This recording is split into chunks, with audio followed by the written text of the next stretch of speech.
Yeah. I don't know if I should evaluate someone because I haven't met my first one, so Yeah, I feel like a little bit. No, yeah, everybody feels that way. But you're the perfect person to do it because everybody's got an opinion. Right.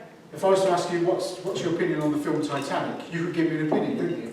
Yeah, absolutely, but I was thinking because I need to fill a format that I'm not No, you don't have familiar to. with. No, you don't have to. Just give me your opinion, what you felt about it. You soon pick it up, don't worry. No, I don't see. Yeah. Right. No, of course not. Good luck and enjoy it. I'd like to hand over to Tony. Thank you, that's right. Good luck. What's my speech called? I think we'll wait to achieve your... No, that's yours. Sorry. That would have been a shock. We don't need not stinking feathers.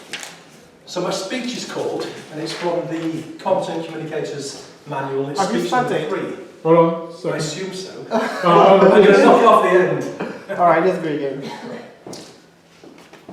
Say what? Are we good? Go, yeah. So my speech is called, We Don't Need No Stinking Feather. And like I just said to Jeremy, for the first 6.5 days since last Wednesday, I've kind of procrastinated and put it off and thought, I can't think, I was trying to fit into the format, you know, that we were given last week. And I've never done a speech that way. So at 5:30 today, my partner put a post on Facebook, and it was about Dumbo. You know the character from Disney? Is everyone aware of Dumbo? Yeah. You know the story? Yeah. About the circus, and he gets ridiculed and everything else, and he ends up finds himself really high up a tree. He has a little friend called, the mouse is called, anyone remember? No. Timothy. I googled it this afternoon, between 5:30 and 6. So it's called Timothy. And Timothy kind of befriends him and decides that he's going to give him a feather and tell him he can fly. So he's got these big, massive ears. So he's at the top of this tree, and he jumps off as part of the circus act, and he's swooping down, and the feather comes out of his trunk. And I guess you're all familiar with this. And Timothy, I think who was on his back, said, "You can fly." The feather was just a psychological trick, it was just an illusion. You can fly anyway. So with that, he flaps his massive, massive ears, and lo and behold, he scoops along the, well, not along the ground, but he kind of sweeps before he hits the ground, flies above the audience, and everyone's absolutely, you know, mesmerised by him and taken by him. And he becomes a kind of star, and his mum, who was defending him when he was first ridiculed, gets put into kind of animal prison or animal jail or whatever it's called. And so when he becomes a bit famous and a bit kind of, you know, loved and whatever else, his mum gets let out, she gets her own train, and she's really, really spoiled, and so is he. Now, what's the reason I'm telling this story? It's because, I guess, much like Dumbo didn't need the feather to fly, he only realised when he jumped off the thing, he's swooping down. We don't need anything to be confident. It's innate within us. It's not something that we aspire to be. It's not something that we achieve. It's something that we remember. Because without our stories about how unconfident, or I used to have a story when I was about 9, 10, 11, 12, and maybe into kind of mid-teens, I used to say to people, I'm shy. I'm just really shy. So I'd want to ask a girl to dance at the local disco. It used to be called a disco when I was younger. And I'd sit there all night watching and thinking, oh, I just want to go up and ask her to dance, ask her to dance. And I could feel myself getting really bothered and, you know, loads more thinking, loads more thinking, loads more thinking. I did that for 3 hours. I went home absolutely gutted because I didn't get the girl to dance that I wanted to dance. And I sat there not having a good time because I was so focused on asking the girl to dance, and I was never going to do it because at that time I didn't have my feather that I thought I needed. I didn't have that confidence. I was insecure. Or at least that's the story I was running. Confidence is made up. It's completely made up. We talk about it as though it's real. We talk about it as though it's tangible. Like we could actually get it on the table and dissect it and say, so what does this confidence look like? And we can say, oh, well, if that, we could adjust that, and then that makes me more confident or less confident. It's ludicrous. But we buy into the illusion that it's real. So my talk is called, We Don't Need No Stinking Feather. And I'm sticking to that story because it's true. And it's the same with confidence, it's the same with insecurity, it's the same with rejection, it's the same with everything. It's thought created. We live in a thought created reality. And then we respond and act as though it's true. Completely. Does anyone here have any story running about feeling slightly insecure or anxious or lack of confidence? Anything at all? Just you and me then. The reason I ask is, you're one thought away from a different reality. What would happen if you went to bed tonight? What would happen if you went to bed tonight and you lost your memory? And you lost the fact that, I'm not suggesting you do by the way, but you lost the fact that you had this story running about being insecure or lack of confidence. You'd wake up next morning, you wouldn't know to be unconfident, you wouldn't know to be insecure, you wouldn't know to be anxious, or whatever your version of that is. You wouldn't know. But we treat it as though it's real. And then we live into that reality as though it's the only one, as though it's fixed. It's totally flexible. We feel what we think. That's what happens. We feel what we think. Have you ever tried going to a party and being really, really, really happy? Really, really happy with a sad face? Or the other way around? It doesn't happen. It doesn't happen. There's one line that I want to use at the end, and I cannot remember because I wrote it about 6:20. And it's, you don't need a magic feather to fly because you already have wings. There's nothing to learn, there's nothing to do anything with. It's just a matter of allowing yourselves to step into that confidence that's you. It's not about learning some new technique or new strategy or new something, tip or tactic or whatever. It's about you realising that you're absolutely awesome. Like Dumbo, when he jumped out of the tree, and he came down, and he swooped and he did his thing. We've all got that same ability. Only our thinking gets in the way and stops us from doing that. That's me done. Thank you.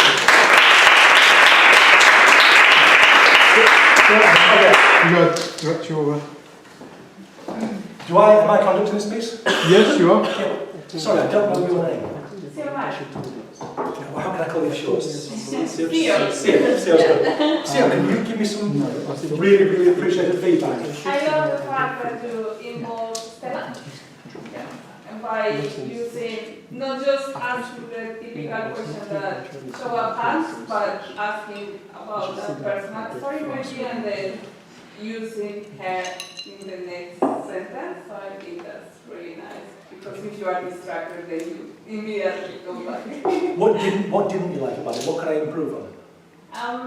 Please be I was harsh. thinking that because you give the key point really early in the speech, that later it's like repeating the same. I don't know if it's good or not. But That's why I'm asking your opinion. Okay, so maybe that could improve on. yeah, just leave it as a surprise. Okay. Which sort of time is this? Appreciate it. Has anyone else got any comments? Anything at all? I talk fast apparently. I really liked the whole speech. Actually, I was really listening to the story. I forgot that, it's Toastmasters or something. I was really, sinking in. But yeah, maybe a little bit slower, but that's it really. And the whole story makes sense. I know where you're going, and yeah, the end of the story, yeah, everything. So very great. Yeah. Thank you. Jeremy? Yeah, I thought that was a very good analogy. We're using the Dumbo story. You drew people in. You didn't know where it was going to go. You didn't know it was going to be about confidence. A couple of wishes I would suggest is, right at the beginning, you asked a question. So anybody knew about, I think it was something like, anybody know about the Dumbo story? And always, what's his mouse called? Timothy. Yeah, you didn't allow time for them to actually answer. Good point. Yeah. Also at Echo, just slow down a bit. Yeah, and just enjoy it. Because it was a really, really good motivational speech. In fact, some groups get into the Hallmark speakers, get you to reproduce that. Appreciate it. Yeah, Sorry. Fire down, please. Right. I was going to say, I really liked it. I thought your voice was really nice, and I quite like the pace. I think more like from the beginning to the end, it slowed down a little bit. Maybe it's that kind of nerves at the beginning. So at the beginning, I wasn't quite sure where you're going with it. That's my only criticism. But I liked how you related it back to the title, and I thought your hand movements were really nice, and the way you moved around, I thought it was great. Thank you. I love the content of the speech. It's all about confidence. And your delivery was awesome. You did very well in delivering it. However, there are some few things I picked out of it. I don't know if it's because of the amount of preparation time you had to do this that you had to just go through, or it's because you're the first speaker, you had to actually rush through the speech. You were a little bit pacey in your speech. Number two is, you know, we've got kind of a very rectangular platform we're speaking at, the stage, but more often you were standing here, and it's as if you were talking to Stella. I was begging for your attention, I didn't get it, but your voice got here. So I think Nikki would have benefited more from you if you spoke to her too. Sue would have benefited from you if you talked more to her about confidence. Number 3 is the fact that some fillers you used. I'm doing our counting, guys. Some fillers you used. There are some fillers that we've gotten to understand, most especially you're not supposed to use because of your level. Let me use that. So your R counting were about 3. So it means that you were thinking about something you were going to say. But when it comes to that, don't just say anything. Just take a breather and move on. Just like Jeremy mentioned, when you asked the question, I think you should have given us some time to actually see show of hands. Although you made a fun out of it, which was brilliant, but at least one way or the other, because you spoke for 5 minutes and 30 seconds. So you still have about 1 minute and 30 seconds to use. So you've got time, loads of time to go through the speech. So the beauty of the speech is this. I think there are so wonderful phrases that you used. So you don't need a magic feather to fly because you already have wings. That was beautiful. And I think that somebody quoted that. So I think there should be a reference. Okay. It was Elaine, my partner, earlier. Yeah. That's what gave me the idea for the talk. Yeah, you see, so, you should try to mention authentication is very important when it comes to speaking. Yeah, so you should mention the reference, who said so. Yeah. Then number 2 was, it is not something we aspire to be. You're talking about confidence now. Sorry, I missed that time. You were talking about confidence now. You said confidence is not something we aspire to be, but something we achieve. That was brilliant. So, and I think another problem I had, since you were talking about confidence, was your title. The title was a phrase. So it kept on guessing, what is it? But in my own honest opinion, I would have suggested a different title. Something we already know, confidence.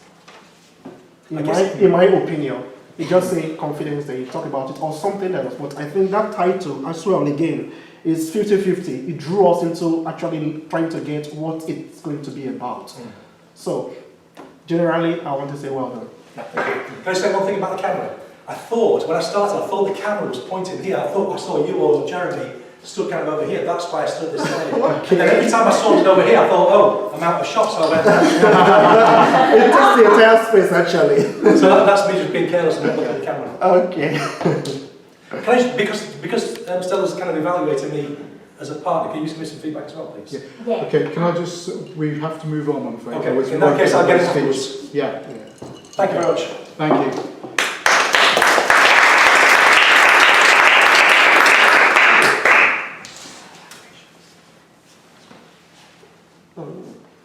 Okay. Sorry. Number 2. Mona.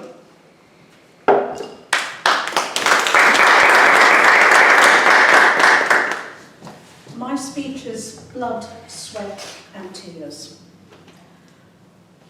Have any one of you taken on the role of a carer? Are you a parent? Any hands up for a parent? Are you an uncle? An aunt? We talk about caring in various aspects. For instance, you might say, when waving goodbye to your friend, take care. Or you might meet and bump into someone and say, care to join me and have a drink? So what do we truly mean by caring? Let's start by looking at a case where Betty is the carer to her mother, Gwen. Gwen is fiercely independent. She was married and after her 50th anniversary became widowed, having nursed her husband through illness. And she continues to live alone in her family home. She used to be a teacher and met her husband when completing a crossword. He gave her number 6 across. She found he had a passion, that they shared the same passion, and soon they were to share even better passions. It wasn't long before they got married and had Betty. Betty had been through the trials and tribulations of a teenager, and her mother had borne with the parenting. The father had gone working to the city, and she was on her own, and her only salvation was completing a crossword puzzle when her daughter was asleep. Betty was a good girl. She hadn't married, and Gwen wished she'd had some grandchildren. But hey, it was a blessing really, because Betty was married, and then she got divorced. And that caused Gwen a lot of stress. It wasn't done in her day, you see. And she was thankful that there were no children caught up in it. But she would have liked to have some grandchildren. All the same, she knew she had Gwen. Gwen had Betty, and Betty was always there for her. However, she was always telling her what to do, asking her questions. Have you had your tablets today? Of course I flipping have. And then there was this kindly gentleman who came to the house. And she thought, yeah, what was that place? Utility something? Yes, I'd like to get my electricity from them. And what did Betty say? Now, Mother, you know I must see him first. And then there was this little lady who came to the house. Now, she's always wanting to know who comes to the house. Oh, but she doesn't know this yet. That little lady came with the chair for the toilet. And it was bigger than her. But oh, now you can sit and the comfort of it. Oh, and the relief. Oh, no more cramp. Shh.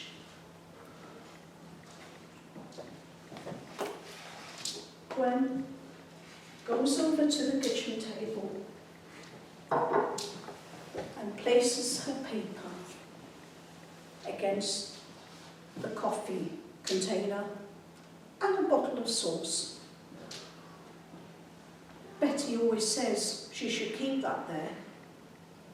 She covers it with the paper, goes over to the cupboard and gets a cup and saucer, puts the kettle on and prepares with a cup and saucer to have a cup of coffee. She likes coffee, not tea. Where's the coffee? Goes over to the cupboard and stretches. Can't see it. Stretches somewhere. Betty falls, slipping down to the floor. Sprawled on the black and white tiles, Betty has knocked her head on the wooden table, and she lies there with red blood pooling around her face. She feels the room getting enormously large, and she feels much smaller. She remembers she has a wristband and presses the alarm before she passes out. Ah, she can hear distant voices. Somewhere she hears Betty's voice. Yes, of course, I'll stay with her. Yes, I understand, you need to check her over. Mother, the ambulance is going to be here. Mother, in the distance are sirens.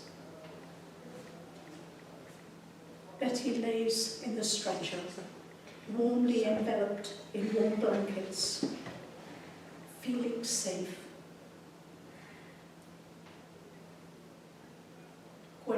place in warm blankets, beg your pardon. Betty, ever the dutiful daughter, has tidied up the kitchen, and she has just one remnant she wants to sort out before she goes out the door with her mother. She goes to the paper that is lying on the floor, completely blood-soaked, and picks it up and goes towards the bin to attempt to put it in. No!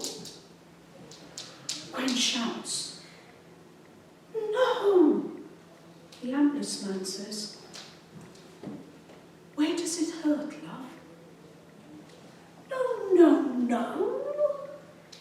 Don't throw the paper. I haven't finished my crossword yet.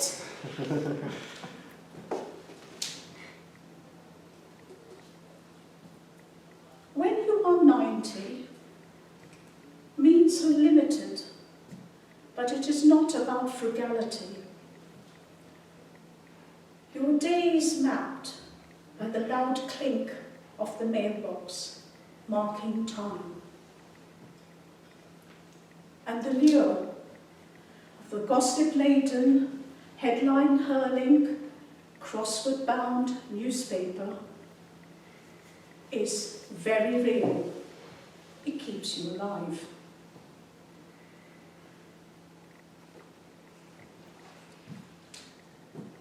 Caring is not so much about physical caring. A carer has to have two brains. One,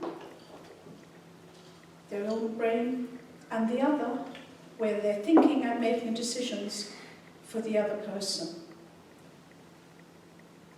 For Gwen, it is not about the blood, or the sweat, or certainly not the tears. It is about a daily existence. And for Betty, it's about her embracing that duality. True care is about empathizing with the other person, so that you are living in their shoes. And I hope today that you will be better carers for also walking with the example of Gwen and Betty.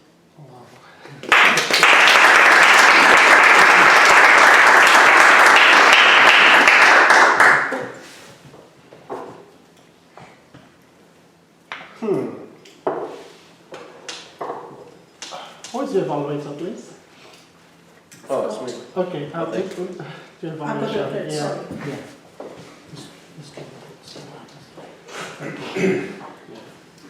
Yeah, please, can I have some feedback? My understanding of the speech was it had to have a beginning, a middle, and an end. And I did try to follow Jeremy's points, but first I had to free flow and then set the points. And I did find that actually his points from 1 and 3 and the 2 did help me to kind of construct it, but I kind of varied it from what I actually have. But so I'd appreciate some feedback. Can I start with you, Tony? Yeah, absolutely. Yeah, I love the kind of stagecraft, as it were. You know, you were commanding the stage, you were moving around. You kind of sucked me into, even when you put my finger into the coffee container here, I was physically looking down in my mind, creating pictures about what you were doing. And that happened with the kids. It just happened with all the little scenes that you kind of set in different areas. So I really, really loved that. I went into my own little world, somewhere in the middle for about 20 or 30 seconds. And I was kind of, almost playing catch up, trying to kind of get back on you, back into the stories, as it were. But that was more about me, not you. I love the kind of change in tone. I love the, what do you call it? The actions, like when the ambulance guy said, whatever, you can literally imagine it happening, So I loved it. You look very calm, very collected. I thought it was a really accomplished speech. Thank you. So what real about, also what could have been improved upon? Could be improved on. Wow. That's difficult. I also got nothing to offer. I've been trying to create something in my head to say this because I feel I should, but I've got no idea what you improve on. It's the truth. Did you feel that the beginning and the end made? Yeah. So we've got to keep this brief, but I felt that you put some irrelevant detail in there. From the structure, like Betty sort of, you talked about Betty's marriage and divorce, and it's a blessing that they didn't have children. I know you were setting the scene in a longer speech, that would be good, but I mean, you went nearly to 9 minutes, didn't you? 9 minutes. Oh, God. Yeah. So you need to sort of, you need to focus on the points you're trying to get across, which is, you know, you go and walk in their shoes to become better carers. And I thought, you don't have to follow the structure I gave you. This was a story structure. So, you know, you started off this, and then that happened, then that happened, okay. then that happened. So maybe I should have, yeah. Yeah. Okay. So that doesn't apply to that same structure. There are various structures you can use. But again, like Tony, nice characterisations.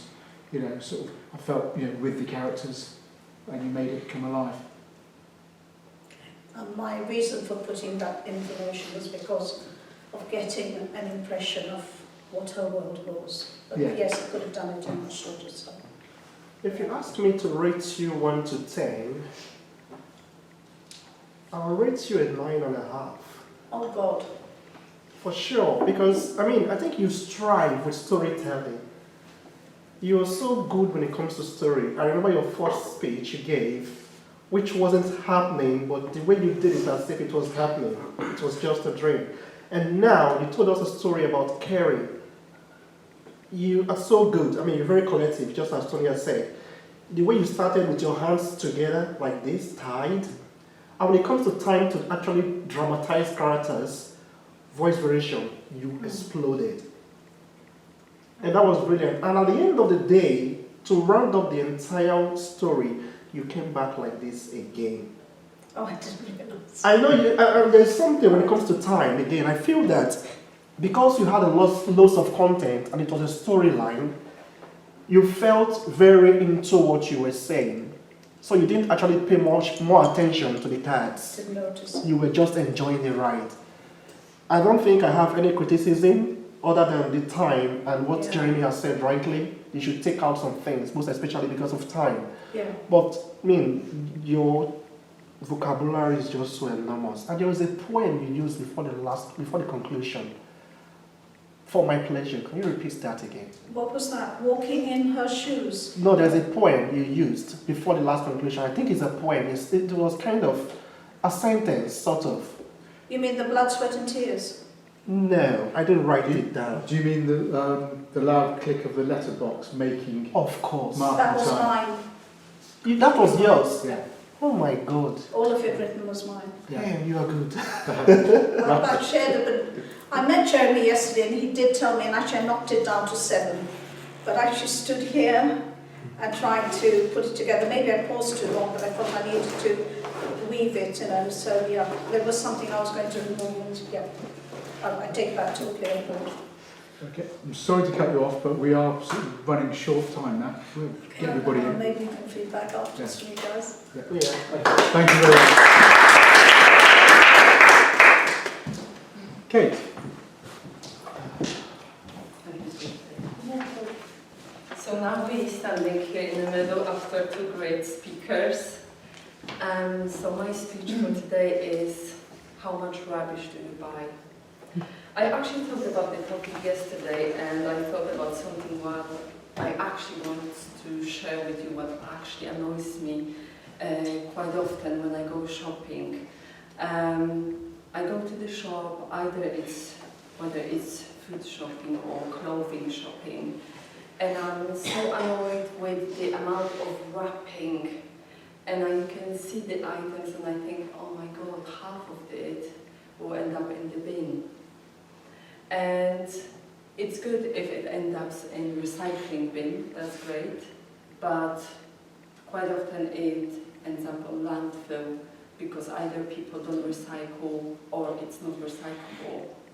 So I was thinking, what could be better than recycling, because we all do have blue bin, we are very good about it, we're quite proud when it's full, I did my bit, they took the bin away and we're happy, yes, my bit is done, I'm okay, I feel cleansed. But can we do something more actually? And I was thinking, and yes, actually reducing the amount of waste completely. So I was thinking that if we stop buying stuff which has a lot of wrapping packaging, then that would be great for Mother Earth. So I want you to consider 3 points.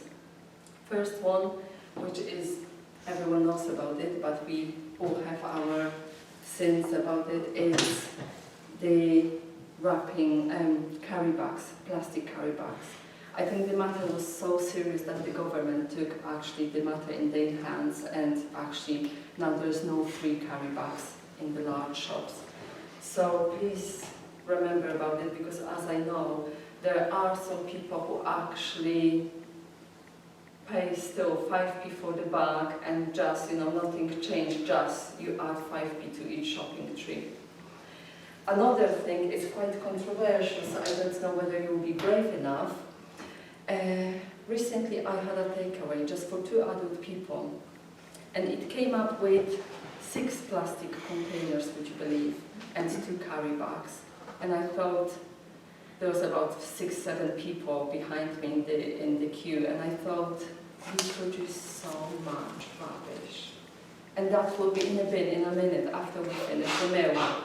So I thought, why not to wash the containers actually, and next time take them to the takeaway people and ask them to put the food in your own containers. If we all do that, at least once, that would be great. And another point is, actually that's a story from my life. Recently I've just been in the shop. Everyone knows Poundland and a 99p shop and other discount shops. So I went to the shop, and obviously Halloween is coming. Lots of decorations, lots of plastic masks, lots of foil, I don't know, skeletons which you can hang on the wall, and everything is cheap. It's only 99p for 3 of them, or 99p for lovely mask. But that's just, for one evening. And most of the stuff actually, it's not recyclable. So think about it, please, next time when you do shopping. Don't buy because it's just cheap or cost £1 or you can afford it. Of course you may say, but if I buy something, I can put it in recycle bin, so it's okay. But no, that's not the case. I don't know if you realize that the plastic cups, coffee plastic cups, are not recyclable because they've got the coating, like plastic coating. So millions and millions of cups are not recyclable. So I think it's a great idea to take your own cup as well if you're buying coffee. So I'd like you to bear that in mind on your next trip to the shop. Bear in mind recycling. So if you buy something, consider how much wrapping the product has. And most probably, if people will stop buying because of that, the manufacturers, producers, they will think about it next time, and maybe they will redesign the wrapping, the packaging. So thank you very much.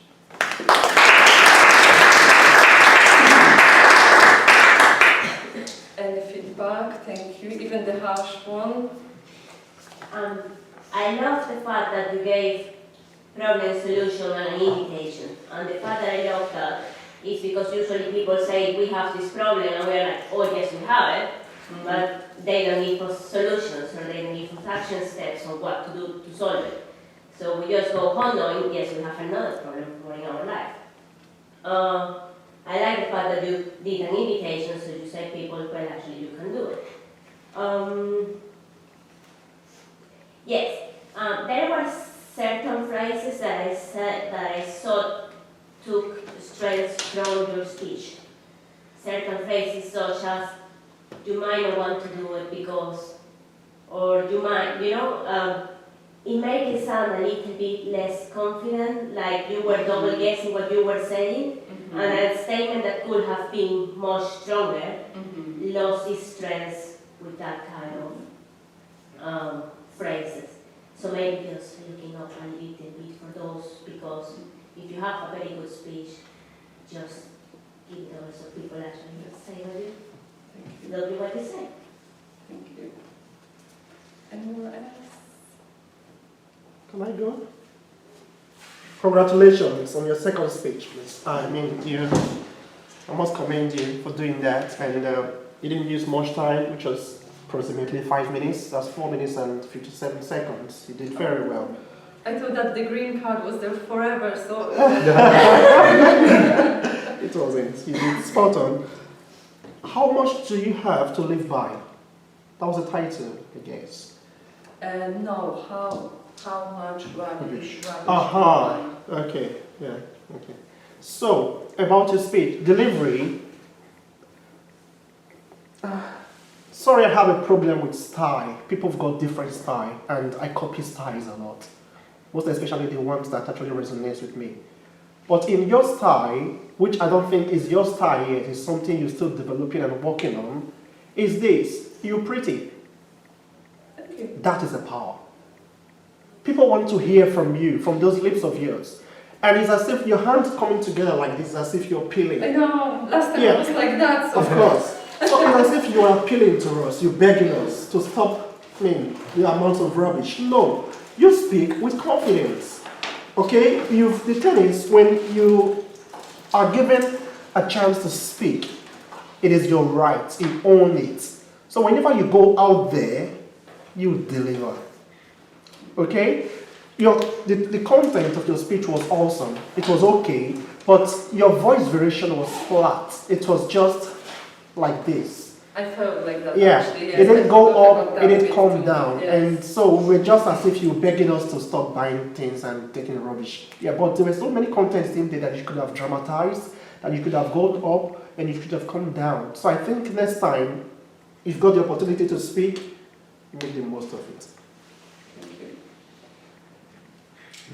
Can I say there's one thing I would have loved? I love the speech. I think I absolutely agree with what Tom just said there. I'm not probably going to go through it again, but exactly what Tom said, I think exactly bang on. The thing that could have improved the speech for me would have been to hear the implications of not, looking or considering about the packaging and the plastic bags, because that would really impact me. That would really appeal to me. It would have made it more kind of compelling. If that makes That's sense. right, yes. So I think you could have created some pictures or some descriptions about the impact with animals maybe, or whatever it would be, ecologically, whatever it is, that would really, really land for me. Thank you. But I thought for a second speech it was wonderful. Yeah, thank you. For a second speech, that was really, really good. To me, you look confident up there. I know you probably don't feel that way, but you came across as confident. Also I'm sitting near the radiator, I've got woolly jacket.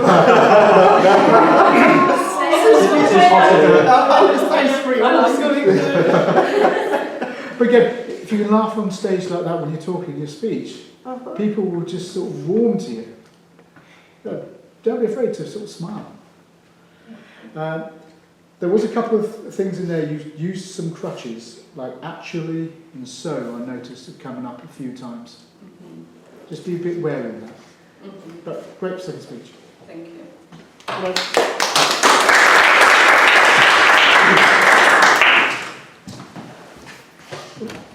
Yeah,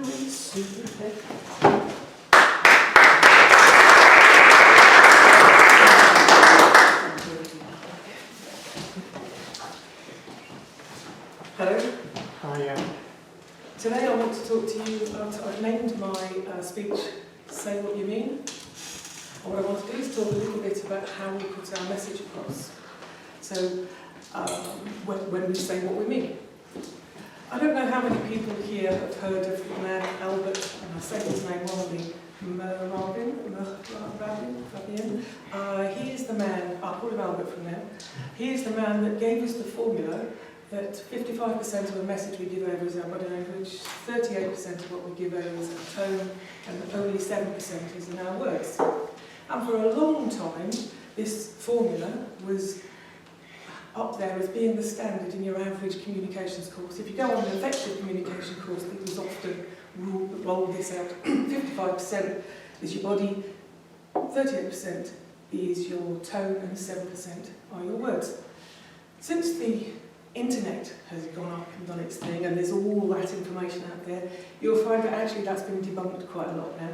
So it's no longer considered to be a particularly useful formula to be able to effectively communicate. Because if you add 55 and 38 together, that is 93. My maths is not necessarily sharp, I obviously had prepared that, so did the maths. So 93% of your message is all about your body language and your tone. Which would mean that all of us could understand any foreign language. Because it's only 7% of the words, when we wouldn't actually understand every other language, and I don't know that about anybody else here, but that's certainly not the case for me. Having said that, you can often understand what someone's saying, and that's my experience. So I've travelled a bit, not massively, but a little bit. So I've been to Spain, and you can sometimes follow. You might speak very fast, but you can often maybe get a sense of what people are talking about. And I have a friend who is a polyglot, can speak lots and lots of languages, and she lived in Italy for a long time. And she came over here, and while we were over here, she bought a camera, and it didn't work. And in this camera, we went to took it back in this camera shop, and she was doing this. I'm running this up and down, she's talking in English, but she's doing all this, and she's passing up and down, and you can see this person behind the counter was thrown. What was going on? What is all this? But anyway, she was just, out there doing this very Italian, if you like, way of being able to speak, and there was no disguising how irritated she was. So there's a lot of body language going off there. My father's Slovene, he's from Slovenia, top half of what was Yugoslavia, and I have to say, there's a language, it doesn't matter what you do, you're not going to understand what they're getting at, unless you know the language, because it's like you're being shouted at. Because it's like at one pitch and da da da da da da da, and there's a lot of it, and I understand very little.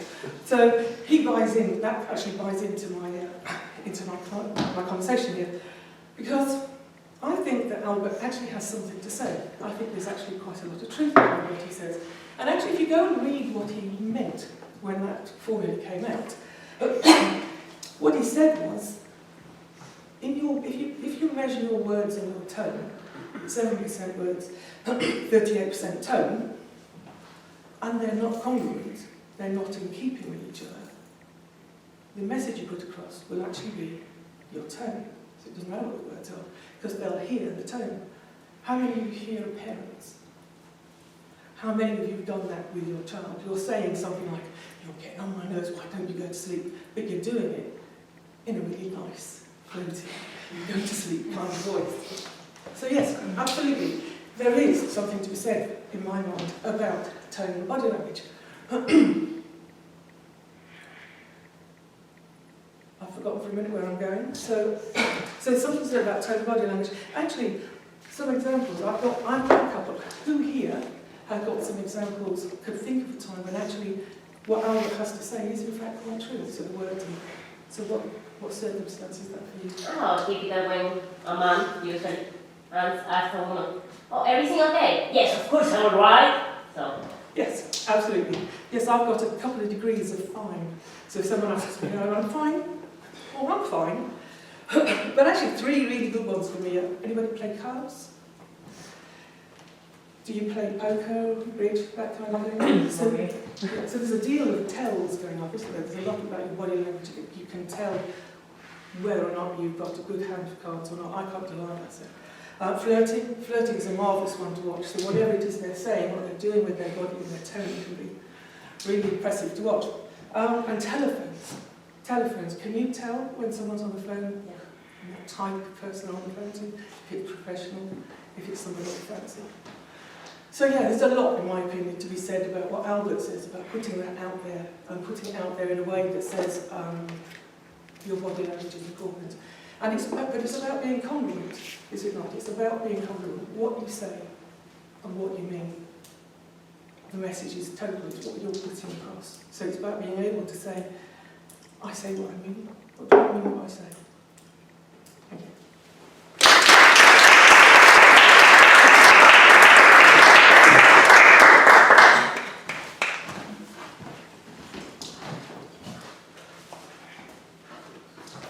Thank you. I like the fact that you were very open with the body language, so that supported what you were talking. The value of your message, because it was actually directed to your niche.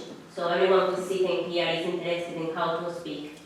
So obviously that's very related. And the fact that you explain polyglot, because in my case I know it because it's very similar in Spanish. but we learn, or I have to believe, that you shouldn't just imagine that everyone knows every word. You should always make your message reachable for everyone, and the fact that you explain it in a very natural way without speaking down to everyone, allow people to follow you, and if someone doesn't know what it means, it will then stop them from getting across what you wanted to say. So I think that was very important.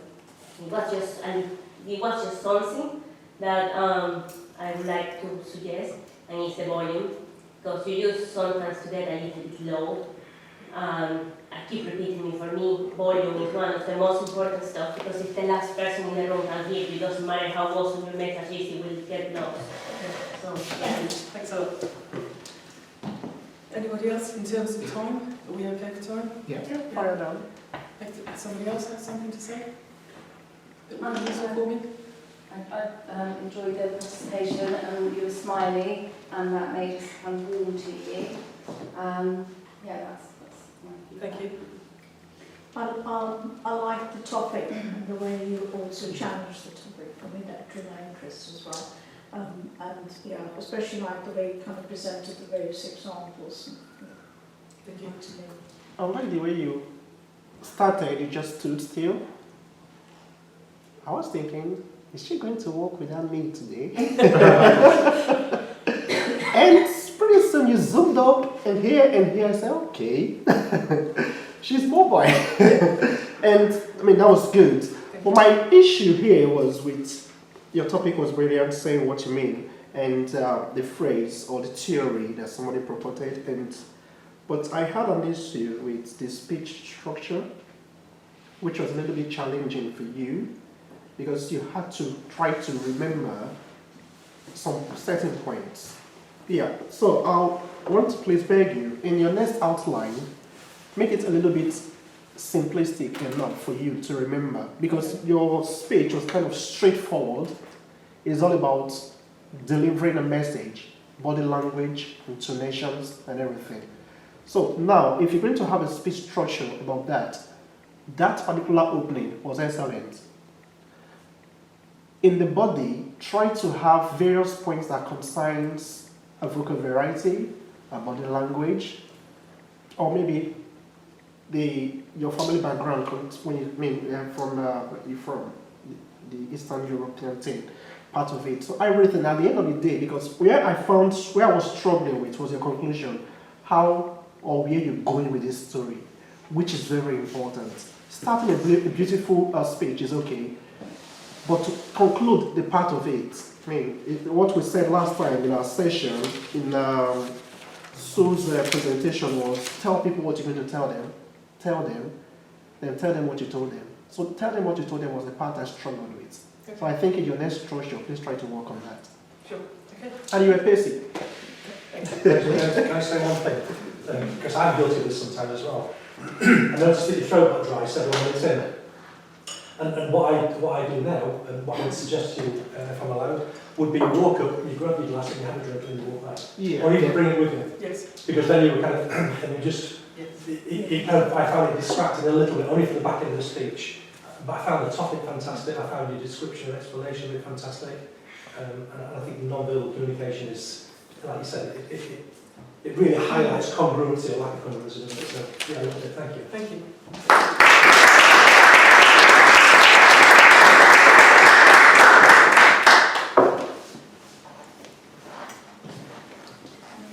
Nikki.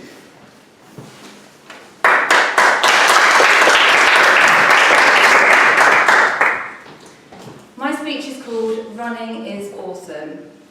I think running is awesome. But there was a time when I didn't think that. When I was in the Royal Navy, running was the absolute bane of my life. I was absolutely dreadful at it.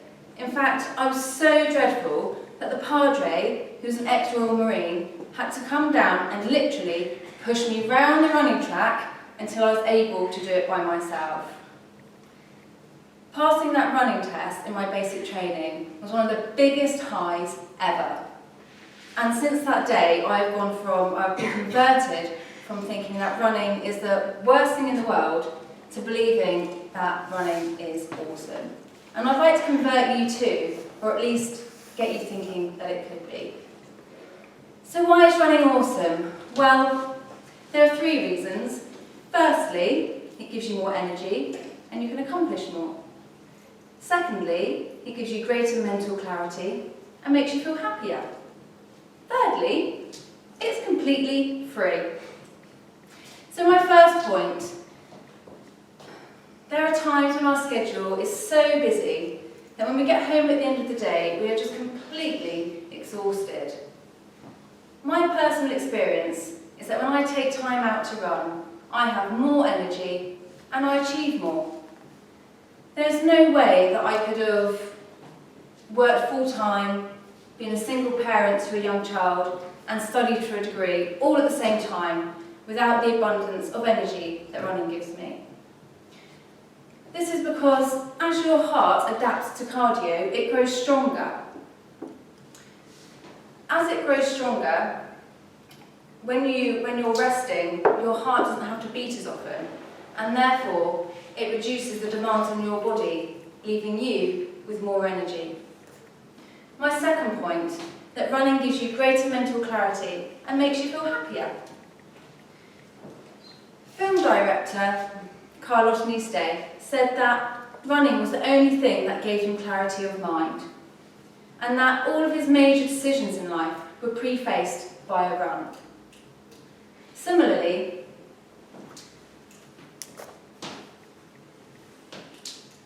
forgotten his name, who wrote The Joy of Running, said that it's hard to run and feel sorry for yourself at the same time.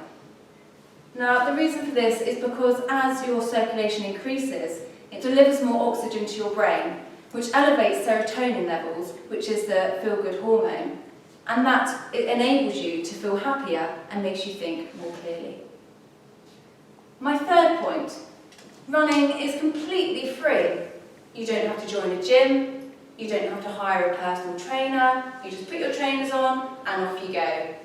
You can do it any time, so it's convenient, you can fit it around your busy schedule, you can go at your own pace, and you can progress at your own level.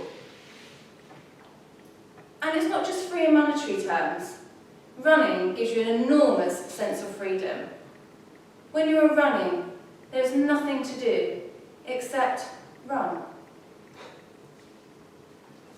Hopefully, you see why I think running is awesome.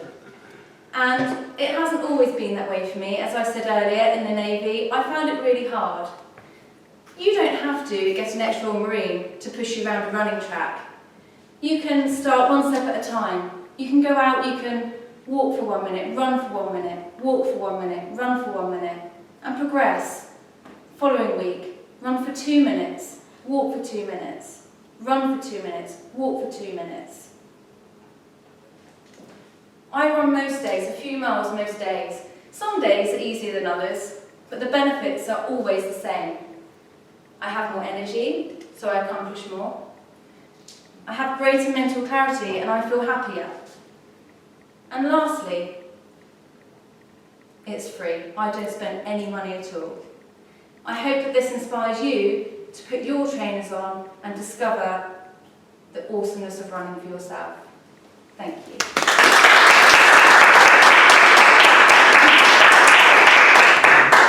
In your next run, please, I'd like to join you. In your next run, I'd like to join you. Oh, okay. Tomorrow, 5 a.m. Running Toastmasters. No, that's good. Okay, feedback. Just hit me with it. Yep. You really inspired me, I have to I'll say. tell you. I do run occasionally, but always I feel like, oh. So I really like your speech, and it had a clear structure, and all the benefits were actually very clearly presented. You have a really strong voice, and you speak very clearly, so that's very good. I don't know what I would actually advise you. Maybe someone else has other ideas, but very good. Go on, Steph. First, I really like the fact that you support your message with reasons of why you like it, as kind of say, benefits, and you actually say what you were going to say and repeat it and then close again. So it was very easy to remember. Your voice is completely, I agree, it's grabbing, like it really invites you to continue listening. I really like that. It's just for little moments I could feel that you disconnected when you were looking to the floor, and I felt it's because you memorized. I mean, this is completely suggestive. This might not be the truth at all, but I felt that it's because you memorized and you were really trying to remember like little pieces. So I don't know if it might be helpful to maybe create like the points of what you want to say, but maybe don't write down the whole message. So if you can remember something, it wouldn't stop you for continuing. But it was great, yeah, and it's very grabbing. So I really enjoyed it, and I enjoyed knowing that you were in the lobby. No, so I wrote it today, so it was a bit last minute for me. So yeah, trying to remember my point. Wow. Can I ask you a question? Yeah. Did you enjoy it? What, the Navy? No, give The a speech. running, the speech. I felt really nervous, and I think because I didn't feel very prepared, and my worst fear is speaking, not being prepared. So, but yeah. The reason I ask you, the content I absolutely loved. The structure was, and Jeremy will kind of either say this was right or wrong, but I was literally kind of following what I remember Jeremy saying and thinking, you came down and you did 3 things, then you supported and gave possible objections to those things, and then you looped it all together and concluded. I thought it was brilliant. Yeah. But it just didn't look like, I don't know you well, Yeah. but the you that I know felt like you were kind of just shrouded in a bit of tension. Yeah. You've got a wonderful voice, you look tremendous, but I just didn't feel that was 100% you. Given what you said about the preparation, that makes sense. But I absolutely loved it. Thank you. Anyone else? I thought it was great. You've not inside me. I'm not going for a run anytime soon. But I really loved the speech, and I loved how you came across. You've got a really good rhythm. The rhythm of the way that was going, the rhythm worked really well. It was tying in the structure and the process, and the rhythm was great. But it's actually echoing something that Tony says. It felt in some ways like you were holding on to more energy. You were holding on to the energy you get from running, as opposed to making use of it to be able to bring it out there. It didn't put off from the power of what you had to say. But you could see like you were being contained, if you like. Okay, thank you. Go on, Jeremy. Yeah. Excellent structure. As I said, you see a good structure, you got your message across, which is what you're aiming with the speech. You're not that loud, but you're clear. So, I mean, if we had a couple more rows behind there, they would be able to hear you. And the reason for that is your pronunciation is very, very good. And it sort of carries. Want some ideas for improvement? I would suggest a bit more vocal variety. Sort of, it gives me energy! Yeah. Things like that. You are the first speaker that actually stood a little bit backward than us. And I love that because I'm recording. You're the first speaker, and it came to a point you walked down a little. So I want every other one of those spoken to try to do that. That was excellent. And your structure, I just can't remember the way you started and the way you ended it. It was just, your conclusion was just, you took point 1, you took point 2, you took point 3, you put it all together. You make me want to go run tomorrow morning. But, that speech structure was okay. It sounded scripted. I now understand how that became because you had to do it today. You prepared it today and you had to deliver it today. But if you're going to do this speech again, which I would suggest you do, you're going to do very, very well, much more than, because you've got lots of time left. You used a minute, you used 4 minutes and 45 seconds in a speech you did today, prepared today. So imagine you do this again. Please do it again. I think you will inspire even much more people. Okay, Well done. thank you. Thank you. Thank you.